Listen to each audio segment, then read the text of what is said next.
Bom, eu sou o irmão Phil. Desejo passar aqui um entendimento mais esclarecido acerca deste assunto, para tentar elucidar a opinião divina em relação aos usos e costumes para os cristãos. Talvez você não pratique também essa doutrina externamente dizendo, porque acha que isso pode ser coisa de homem e não de Deus. Talvez você nunca praticou porque ainda não entendeu de fato o porquê dessas exigências, e o porquê de isto ferir tantos princípios divinos. Talvez ninguém nunca conseguiu te convencer que o fato de não cumprir as exigências bíblicas poderá comprometer a tua salvação. Por isso resolvi enviar este vídeo.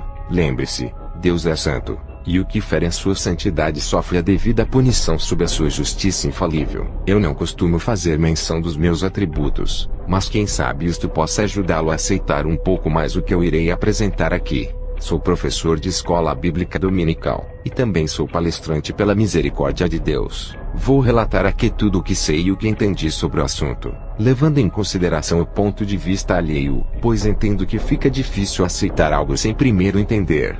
Vamos tentar enxergar tudo pelos olhos de Deus aqui nesta breve analogia. Primeiro devo dizer-lhe que nós não precisamos entender nada da parte de Deus para então executar. Ele é Deus e manda, nós somos filhos e obedecemos. O simples fato de sabermos que algumas práticas desagradam a Deus já é o suficiente para não praticarmos tais coisas. Se você fosse bem menos cheio de dúvidas e cresce cegamente no teu Deus, só de ele dizer que não quer um tipo de coisa para a tua vida, você entenderia e pronto. Mas existem alguns que não digerem bem as coisas de Deus e nem entendem o seu caráter. Antes de entrar no assunto dos usos e costumes e também na parte da Bíblia, vamos a uma breve analogia. Suponhamos que existe um grande rei, e que este rei tenha muitos filhos no seu reino. Lá existem também os servos do rei. O rei faz questão que haja diferença entre filhos e servos no seu reino. Eles são diferentes. Eles usam coisas diferentes. Eles possuem nomes diferentes. Têm funções diferentes. Enfim, eles diferem em tudo pela vontade do rei.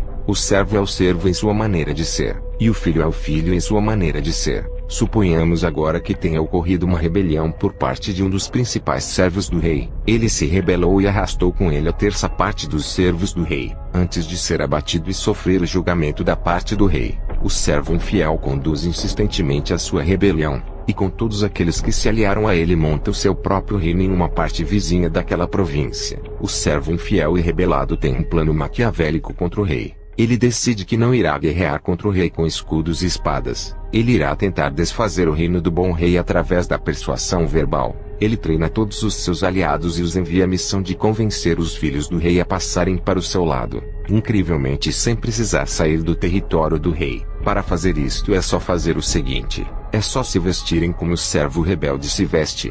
É só falar como ele fala, usar as mesmas coisas que ele costuma usar. É só fazerem as mesmas obras que levam seu nome e muito mais. Por fim, o servo rebelado e malvado consegue convencer uma boa parte dos filhos do rei a serem como ele é em sua maneira de ser, fazendo com que eles tenham os mesmos gostos que ele tem em tudo. Ou seja, ele conseguiu realizar um protesto generalizado contra todos os padrões do rei, inserindo a sua identidade de forma indireta naquele reino, através dos filhos do rei que ele transformou em mulas para transportarem a sua imagem. Na verdade, ele criou um sistema de reprodução de sua própria imagem no território do seu inimigo, o rei, só para afrontá-lo. Espero que você tenha entendido essa história. No livro de Ezequiel, capítulo de número 28, a Bíblia nos diz sobre algumas características de Lúcifer antes de sua rebelião contra Deus. Lúcifer era adornado com pedras preciosas, e era um extremo em formosura e perfeição. Essa era sua forma original. É preciso entender que os homens e mulheres não têm gostos por pendurarem ouro e prata pelo corpo por acaso.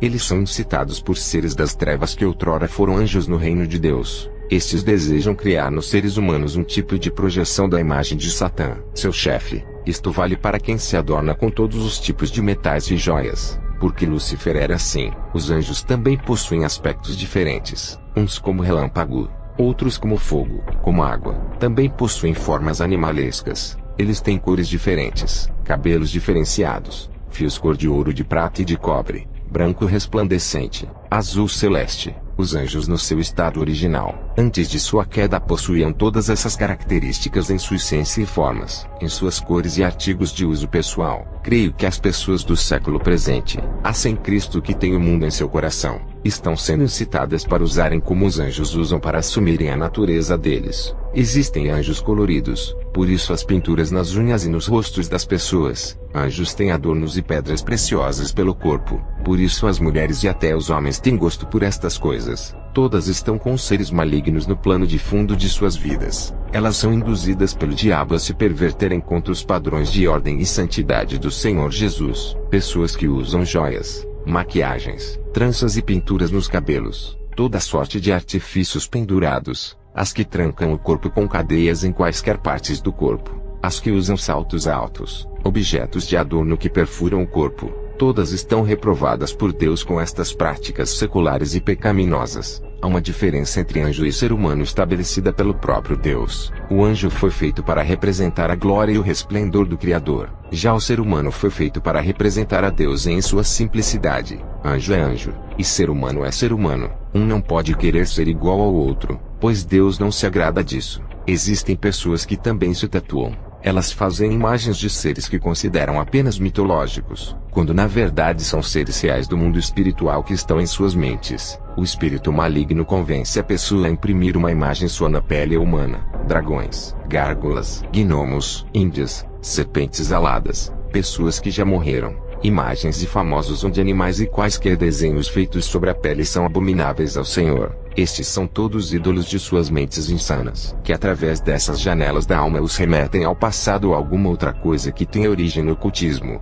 ou em superstições ensinadas por seus antepassados. Tudo tem origem no mundo espiritual, nos seus pecados e nas suas vaidades abomináveis ao Senhor, que é uma extensão do mal que nasceu no coração do seu mestre Satanás. Quando o crente se iguala a isso tomando apreço pelas coisas do presente século, não adiantará nada santificar-se por dentro apenas deixando por fazer o lado de fora, assim como também estão passíveis do juízo de Deus aqueles que só santificam o lado de fora ignorando o interior. Quem diz ser filho ou filha de Deus e usa as coisas do mundo, pertence ao dono das coisas do mundo e não a Deus. Tem casos em que a pessoa chega a tatuar 2 asas nas costas. Isto é uma referência direta ao anjo caído que está na vida dela. Talvez o anjo nem possui mais as asas de fato. Talvez foram arrancadas em batalhas espirituais, e acaba influenciando a pessoa a desenhá-las para tentar se ver naquele escravo que aquele anjo a possui. 1 Pedro 3,3 diz: o enfeite delas ou deles não seja o exterior, no frisado dos cabelos, no uso de joias de ouro,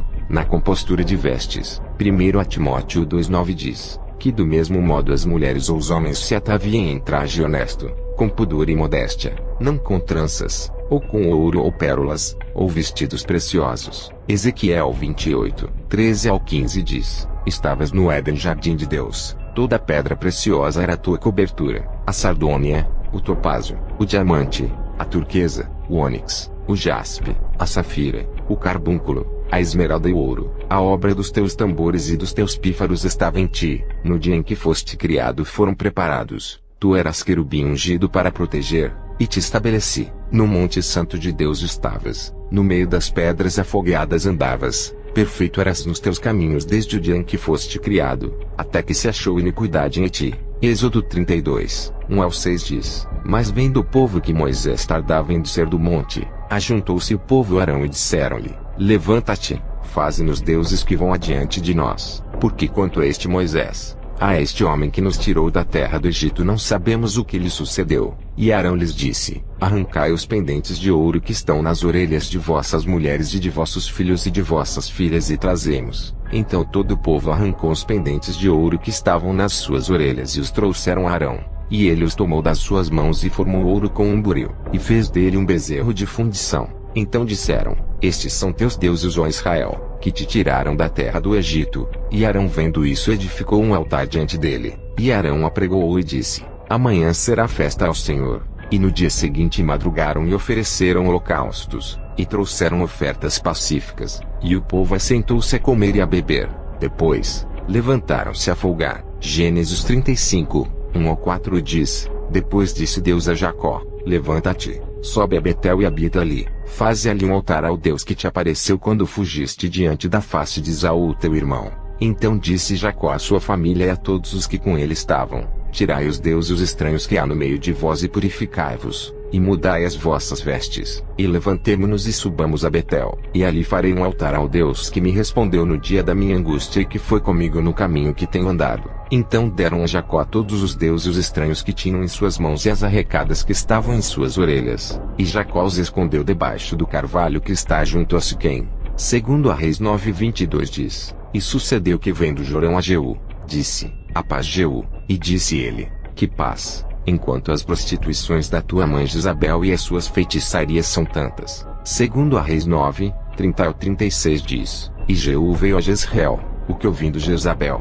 se pintou em volta dos olhos e enfeitou a sua cabeça, e olhou pela janela, e entrando Jeú pelas portas disse ela: Teve paz em Ri, que matou a seu senhor. E levantou ele o rosto para a janela e disse: Quem é comigo? Quem? E 2 ou 3 eunucos olharam para ele.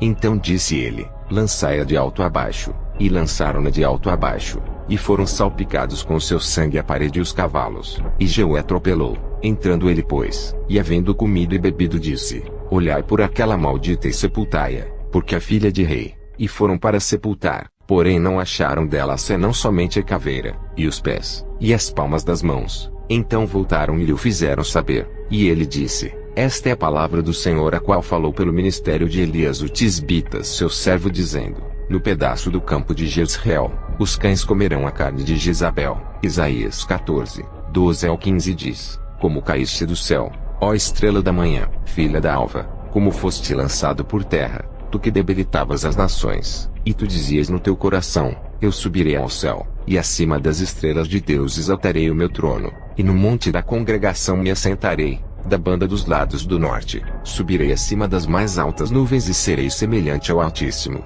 e contudo levado serás ao inferno, ao mais profundo do abismo, que todos possamos refletir a luz da verdade de Cristo na terra. A paz do Senhor Jesus para todos. Amém.